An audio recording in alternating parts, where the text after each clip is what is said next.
Dalem Sawidak memiliki anak yang bernama Winajeng Halimah dan Sembah Dalem Saca Parana. Winajeng Halimah menikah dengan Syekh Abdul Muhyi Pamijahan. Kemudian Dalem Saca Parana memiliki anak bernama Nyi Raden Ayubahta dan dinikahkan juga dengan Syekh Abdul Muhyi Pamijahan. Sebelum lanjut nonton video ini, jangan lupa tekan tombol subscribe, nyalakan loncengnya, like, and share ke teman-teman kalian. Selamat menonton.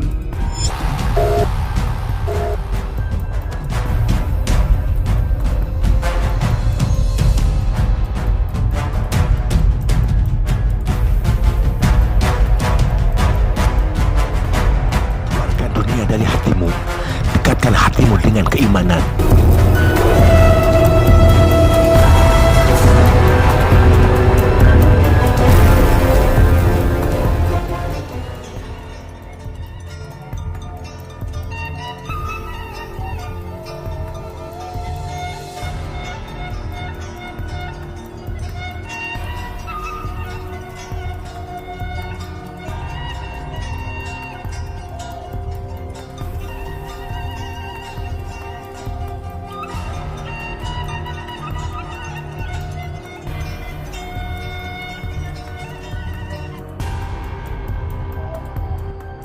Assalamualaikum, Sampurasun. Kembali lagi di Kusuma Barata Channel, saluran yang mengekspor tapak leluhur dan mengungkap mitos atau fakta. Alhamdulillah, pada kesempatan kali ini kami di sudut ziarah ke leluhur Sukapura, dan kami di sini mendoakan para leluhur di sini semoga amal ibadah beliau diterima oleh Allah Subhanahu Wa Taala, dan kami akan kembali. Kami mendatangi tempat keramat rumah bukan untuk meminta-minta, hanya sebatas wasilah saja. Karena yang wajib kita pinta adalah Allah Subhanahu Wa Taala, iyyaka na'budu wa iyyaka nasta'in. Dan semoga sobat-sobat KSB dimanapun berada yang punya hajat dimustajabkan hajatnya, yang sakit diangkat penyakitnya, dan kita semua selalu berada di dalam lindungan Allah Subhanahu Wa Taala. Di mana keramat Sukapura, tepatnya di Sukaraja Tasikmalaya. Let's go.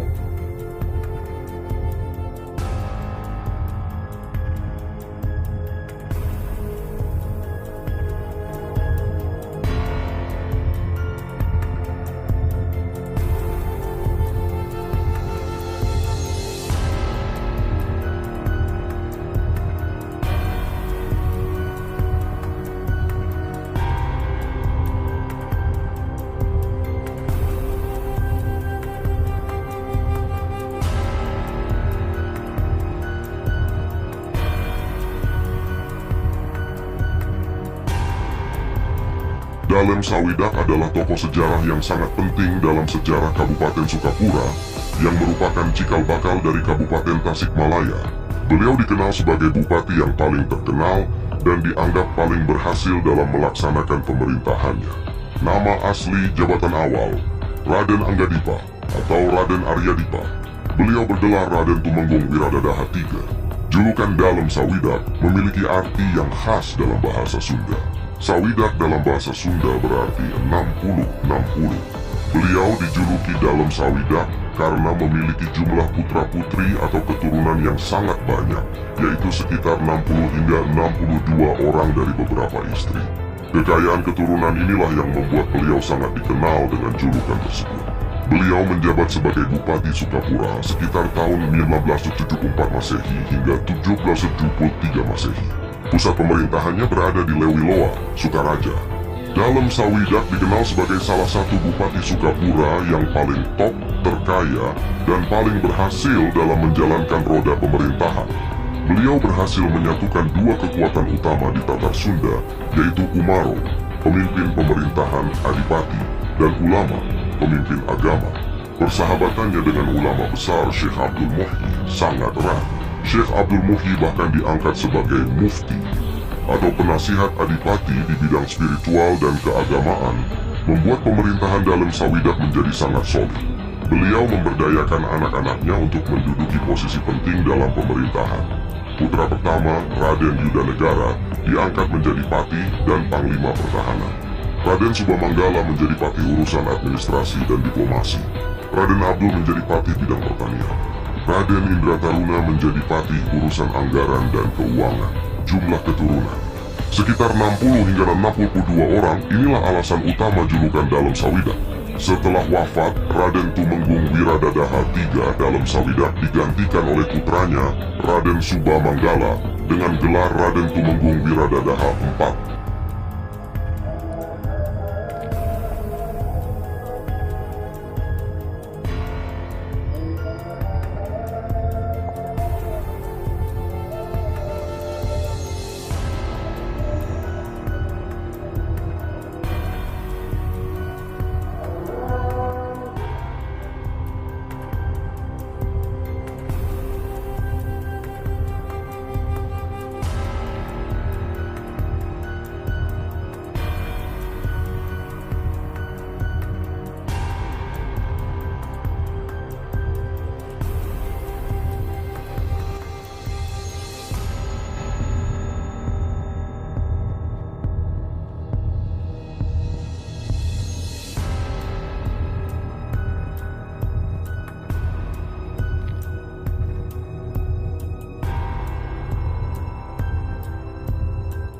Meliputi dua afdeling, yaitu afdeling Manonjaya, Pasir Panjang, Banjar dan kawasan, dan afdeling Parigi, Cijulang, Mandala, Cikembulan dan Kalipucang, serta afdeling Tasikmalaya mencakup Ciawi, Indihiang, Malangbong.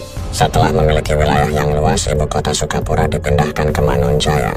Pada waktu itu, Wiradadaha Rafour wafat dan dimakamkan di Tanjung Malaya. Kemudian digantikan oleh adiknya RT Danuningrat dengan gelar Wiradadaha Naminas yang membangun kota Manonjaya. Setelah wafat, Danuningrat digantikan Raden Rangga Wiradimanggala dengan gelar RT Wiratanubaya sebagai Bupati Sukapura ke-X. Setelah wafat, RT Wiratanubaya yang lebih dikenal dengan sebutan Dalem Sumeren karena tidak punya anak, Wiratanubaya digantikan oleh Raden Rangga Tanuwangsa dengan gelar Raden Wira Adegdaha, Bupati Sukapura ke-11. Kemudian digelari Adipati, sehingga namanya menjadi Raden Adipati Wira Adegdaha. Setelah pindah ke Bogor, R.A. Wira Adegdaha terkenal dengan sebutan Dalem Bogor. Jabatannya digantikan adiknya Raden Demang Danukusuma, Pati Manonjaya. Setelah menjadi bupati, namanya menjadi RT Wira Hadiningrat, Bupati Sukapura Dobose. Beliau diberi gelar Adipati, mendapat payung kuning dan bintang oranye Nassau, sehingga mendapat sebutan Dalem Bintang.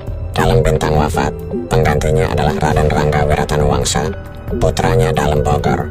Setelah menjadi bupati, diganti namanya menjadi RT Prawiradiningrat, Bupati Sukapura Tebuzeng, nomor 1, nomor 98. Pada masa ini, ibu kota Sukapura dipindahkan dari Manonjaya ke Tasikmalaya. Perpindahan ibu kota kabupaten itu terjadi pada tanggal 1 Oktober 1901, tetapi diresmikan tanggal 1 Desember 1901. Nama kabupaten masih tetap Sukapura. Beliau menjadi bupati pertama yang mendapat gelar Arya, sehingga terkenal dengan sebutan Dalem Arya. Setelah wilayah, afdeling Mangunreja menjadi bawahan Sukapura, dan afdeling Cikajang menjadi bawahan Kabupaten Limbangan. Sedangkan distrik Malangbong dibagi dua, yakni sebagian bawahan Limbangan dan sebagian bawahan Sumedang. Maka sejak itulah Sukapura berubah nama menjadi Tasikmalaya, yakni pada akhir masa pemerintahan RT Wiratanuningrat sebagai Bupati Sukapura, yaitu tanggal 1 Januari 1913. RT Wiratanuningrat diangkat lagi oleh pemerintah Hindia Belanda menjadi Bupati Tasikmalaya dengan Besluit tanggal 6 September 1913 nomor 35, terhitung mulai 1 Juli 1913. Berarti RT Wiratanuningrat adalah bupati pertama setelah Sukapura berubah nama menjadi Tasikmalaya. Ia memerintah sampai dengan tahun 1907. Demikianlah selanjutnya hingga Tasikmalaya berkembang menjadi pemerintahan daerah yang otonom berbentuk kabupaten. Bahkan sejak 2001 telah dimekarkan dengan lahirnya pemerintahan kota Tasikmalaya.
ziarah ke leluhur Sukapura, tepatnya di Sukaraja, Tasikmalaya.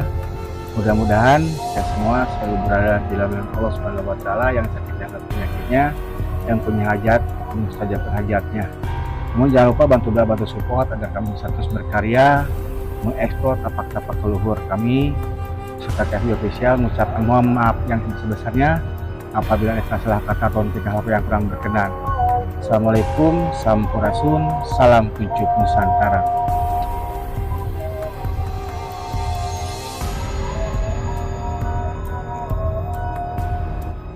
Generawo naik motor metik.